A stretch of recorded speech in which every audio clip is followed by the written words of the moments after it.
And are you refreshed? Yes. Good. Now what? Wonderful to be here. Yeah. Before I begin to say what I need to say, would like to say that my situation has brought me great clarity, even though it has brought a lot of contrast too. Yes.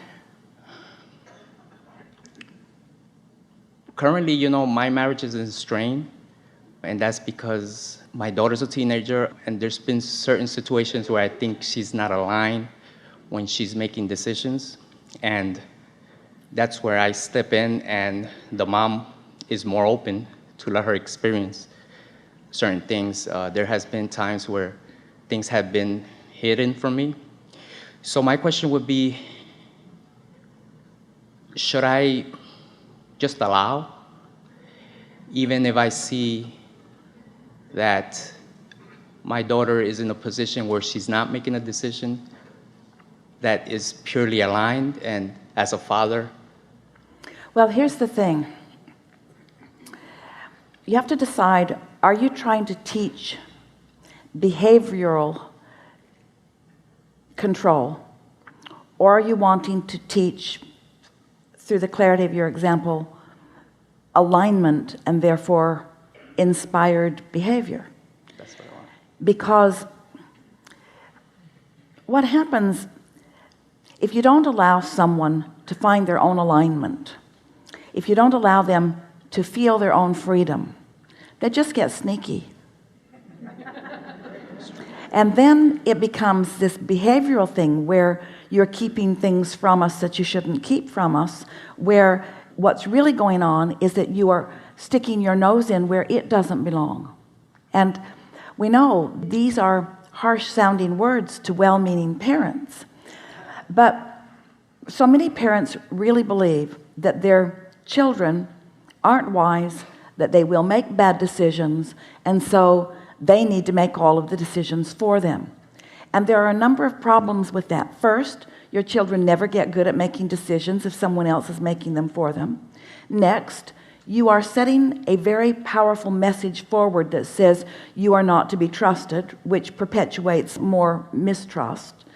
So when you think about what your true objective is, which if we were standing in your physical shoes as parents, or in your shoes as teachers or mentors, or if we were standing in our own non-physical, non-shoes, wanting to assist you in happier life experience, we would have one objective and one objective only as it relates to other people, and that is, how can I, what could I do, what could I say, what could I think, what could I emit vibrationally that will support their belief in their own alignment, their accomplishment of their own alignment. Because you can make rules and requirements, you can make lists of do's and don'ts. Humandom is doing that all over the place, and then you become those that have to enforce. You can't even agree on what the rules are. In other words, things get to be quite in a mess, don't they? Yes. As you are trying to control behavior. And so we just have some simple questions for you. Have you been able to effectively achieve any consistent control over anyone in your entire life? And here's another question. Do you enjoy it when anyone attempts to control you? Absolutely not. So it isn't your nature. We had a whole segment here with our furry friend and our less furry friend a little bit ago, where what is being reached for is that alignment. What is being reached for is that feeling of freedom. Everything that he talked about was wanting freedom. It is the basis of that which all is. The basis of your life is freedom. You are so free you can choose bondage. Your objective is joy, and the upshot of continuing to be is expansion. So that triad of intentions is equal, the three legs that it stands on, but freedom is a given. No one can offer a vibration for you, but do you want to influence the vibration of someone that you care about in a way that causes them to be less aligned with who they are? So when you make any rules, what you actually are saying to someone is, I see that you're not smart enough to do this for yourself, so I do this for you.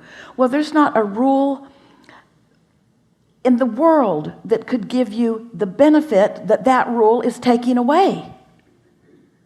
Talk about undermining everything, you see.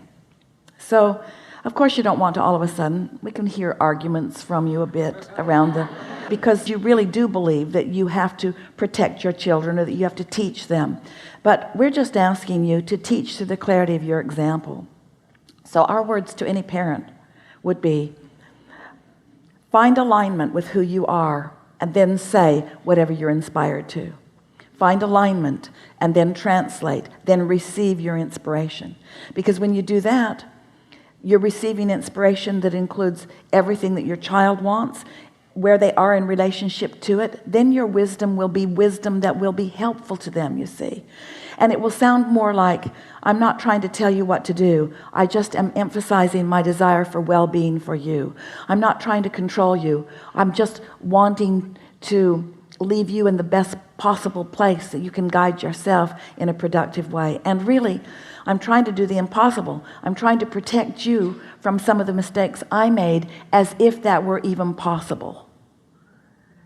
And it's our promise to you that if you foster a child or anyone into a position where they begin to believe in their own well-being, when they begin to trust, then as you watch them, they will intuitively know what to do. Someone who is restricted in a very powerful way usually demonstrates the very thing that you have restricted them from. Esther's Jerry, used to tell her the story because he was in the entertainment business for many, many years before she met him. And he met lots of strippers in the nightclubs, and he was a master of ceremony. And he said, as our friend said a minute ago, something similar, almost all of them were preachers' daughters. In there. Almost without exception. The most repressed were those that were displaying their freedom in the most outrageous ways that they could discover. And what's interesting about it is that they were not following their own guidance. They were just demonstrating the vibration that was most active in them, and the vibration that was most active in them was the vibration that had been pushed against the most in their life experience. You see what we're getting at? I see. So don't make war with your child's mother, and don't make war with your child. Make peace with your own inner being, and then follow the inspiration that comes once you've made that peace, you see. Don't make it about them. Make it about you. So if you can hold worrisome thoughts about your daughter and feel good, of course you can't. So those worrisome thoughts that you hold separate you from your guidance, and so then your guidance isn't worth much, you see. You have to think thoughts of success and thoughts of well-being. You have to find ways of trusting. You have to have faith in her ability to guide herself even when she's demonstrating otherwise. What is the definition of faith anyway? Everything that we're talking about here, we're talking about holding a vibrational frequency even before the evidence is there.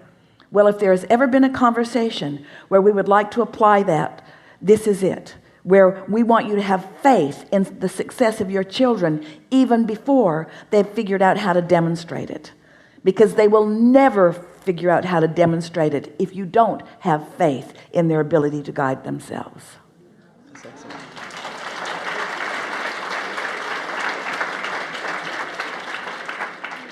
Just one other thing, clarification. Can you hear? Abraham equals to my source, the source of everyone here, is the same, right? We're all the same. We are a stream of infinite intelligence, and what you are hearing here is Esther's vibrational accomplishing and translation of that. But in essence, we're all the same. Yeah. Okay. And You are all extensions of source energy. Everyone has equal access. This is To an it. equal opportunity experience.